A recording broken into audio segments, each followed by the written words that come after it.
parce que bon, il y a un virage, là on n'a pas le choix, hein, le contexte il est ce qu'il est, et le virage il faut qu'on le prenne. Donc aujourd'hui, le fait d'engager ces démarches de certification, de les mener au bout et de s'en servir comme des leviers de développement, comme des leviers de structuration, c'est important. Donc c'est important aussi que l'organisme certificateur soit dans cette dynamique-là avec nous, que ce ne soit pas juste des gens qui viennent pour estampiller et ça ne serait pas une bonne idée, quoi.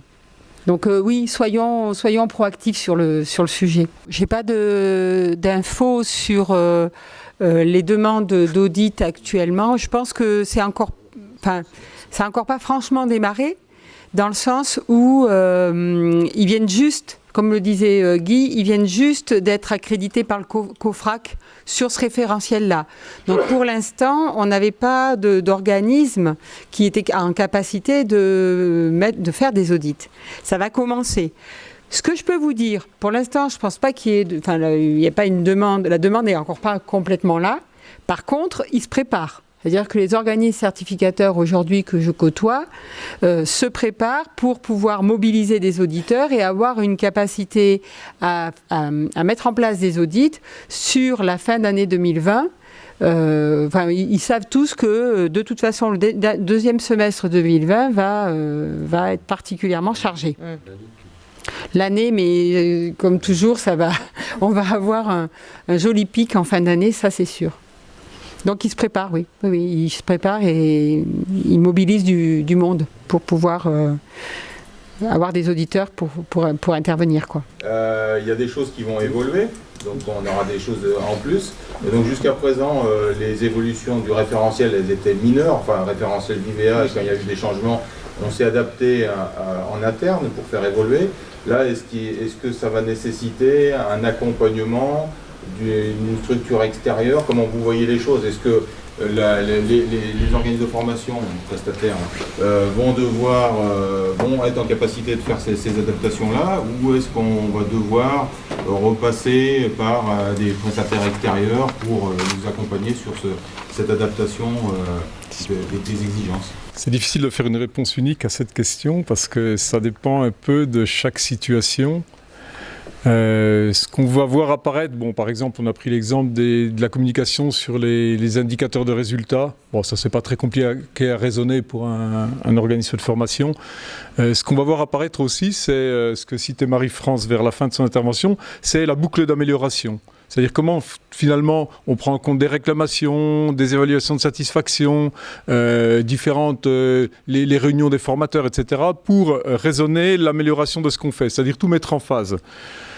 Alors ça, il y a des organismes qui vont se sentir ou des prestataires qui vont se sentir capables de le raisonner tout seul. Peut-être que refaire un temps de diagnostic audit à blanc, ça peut être intéressant. Par exemple, simplement, vous parliez d'audit à blanc tout à l'heure. Par exemple, ça peut être une idée. Se sécuriser avant d'aller à la certification sur la nouvelle version à travers un audit à blanc. Ça peut, mais là, je pense que ça dépendra de chacun. Pour moi, il y a beaucoup d'organismes qui sont dans la démarche depuis 2010-2011, donc à un bon niveau de maturité dessus. On voit qu'il y a moins de problèmes de non-conformité, en fait, etc. Je l'analyse ça tous les ans. Je pense que pour bonne partie, vous êtes capable d'y aller tout seul. Peut-être que c'est simplement cette question d'agencer un temps d'audit interne, peut-être même partiel sur certains points, avec peut-être une journée, je sais pas, on se fait accompagner une demi-journée sur quelque chose et puis on programme une demi-journée d'audit interne, enfin voilà, sur des accompagnements légers. Voilà, simplement pour dire que c'est pas forcément quelque chose de lourd. Mais ça, c'est à vous de voir chacun, en fonction de ce qu'on va vous faire connaître du nouveau référentiel. Sur la tendance, quand on a un référentiel entre les mains, pour ceux qui ne sont pas certifiés, à penser qu'on peut l'appliquer sans coup férir, que c'est facile, etc. Des fois, il y a un gap qui est assez important quand même quand on lit bien les exigences et quand on compare avec les pratiques. C'est simplement d'où l'intérêt de l'accompagnement initial. Donc, on est certifié par ASGS, un CADICER. Et on fait aussi d'autres formations pour des salariés et autres. Est-ce qu'on va multiplier les audits C'est-à-dire que le référentiel qu'on est en train de construire et qui est quasiment fini d'ailleurs avec SGS, aujourd'hui le référentiel ne porte que sur les publics des contributeurs de Viver. Hein. Et le référentiel qu'on construit, le niveau 1, il sera valable pour tout public. C'est-à-dire que ce sera clairement défini comme ça et vous aurez les 32 indicateurs du référentiel à l'intérieur, y compris pour les CFA, etc. Donc un organisme qui choisira de se faire auditer selon ce niveau 1 de référentiel, il pourra apporter sa certification, elle sera reconnue par tous les financeurs. Globalement, un organisme qui fait moins de 15 formations, sachant que les durées moyennes, c'est à peine 2 jours quoi, hein, dans les formations qu'on finance, économiquement, avec le coût de l'accompagnement et après le coût des audits qui certes diminue, mais voilà, ça va pas être rentabilisé. Après, c'est pour ça que c'est important, ce qu'on disait tout à l'heure, que c'est une vraie opportunité de vous interroger sur votre stratégie d'organisme et d'activité formation dans votre organisme, quoi. Voilà. Mais ça veut absolument pas dire que si aujourd'hui vous faites moins de 15 formations, faut pas y aller. Pas du tout. Mais voilà. Faut se questionner. Mais sur la question de la certification des formations, il faut juste reposer quand même un peu les choses. C'est-à-dire que l'essentiel des formations qui sont proposées par les organismes de formation aujourd'hui sont dites qualifiantes, c'est-à-dire qu'elles sont ni certifiantes ni diplômantes et financées par l'ensemble des dispositifs de financement, que ce soit le plan de formation, notamment, hein, parce que c'est quand même lui qui est le central. Ça peut aussi être par d'autres biais. Là où il y a une obligation d'avoir des formations qui sont certifiantes ou diplômantes, c'est le compte personnel formation. Alors c'est vrai qu'il y a une réduction du nombre de financements avec une remontée en charge du compte personnel formation qui pousse les organismes à la certification. Mais vous aurez quand même accès, en tant qu'organisme de formation, au plan de formation des entreprises de moins de 50, pour ce qui est des salariés, au financement Pôle emploi, AGFIP, État, région, et même Vivea, si vous avez des formations qui ne sont que qualifiantes. Donc l'obligation de certification, elle n'est pas si automatique ou obligatoire que ça. En revanche, si vous souhaitez utiliser, ce qui est peut-être la stratégie dans votre organisation, des fonds qui relèvent du compte personnel formation, il faut que ça soit certifiant ou diplômant. Oui, je vais rajouter un propos sur un point qui est celui de l'obligation de certification des organismes de formation, pour le coup, qui est complémentaire à ce que tu viens de dire.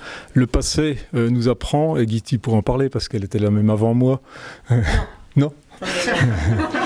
Le passé nous apprend que y a beaucoup de lois qui sont parues et qui n'étaient pas applicables au FAF qu'était Vivea et même avant le FAF. Bah, tu vois, et en fait que par extrapolation, par jurisprudence, etc., les règles nous sont devenues applicables. C'est-à-dire qu'à un moment donné, il est considéré que on est dans le champ, alors qu'on n'y était pas. Hein, et à un moment donné, on l'apprend comme ça. Hein. Souvent, ça passe par des positions de notre contrôleur d'État.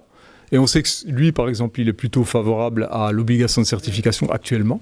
Hein, donc, c'est des choses, on peut se dire, il y aura peut-être 2, 3 ans, 4 ans de...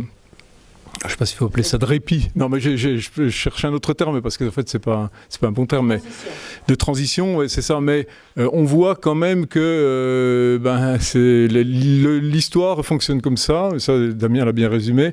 Et également, il y a une deuxième question qui se pose sur la question de l'obligation de certification des organismes de formation. Ça voudrait dire quoi en termes d'image, quoi ? C'est-à-dire, à Vivea, c'est pas obligé, ailleurs, c'est obligé. Si on dit la certification garantit un certain niveau de qualité, je vous laisse traduire, quoi, à terme.